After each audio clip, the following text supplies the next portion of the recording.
जिसे निभा न सकूं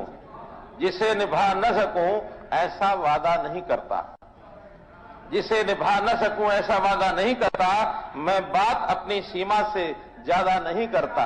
अस्सलाम वालेकुम सामीन, 4 जुमादुल उखरा है, 28 दिसंबर है। खबर का उन्वान है बीजेपी की किसान दुश्मनी एक बार फिर सामने आई।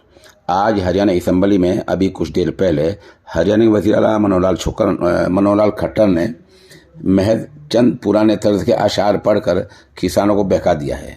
दरअसल वहां की अपोजिशन पार्टी कांग्रेस ने गन्ने का भाव बढ़ाने की मांग की थी और कांग्रेस इसने इस पर वॉकआउट भी किया है, लेकिन मनोहर खट्टर ने चंद अशार सुनाए जिनका मतलब ये है कि मैं अपनी हदों से आगे नहीं जा सकता।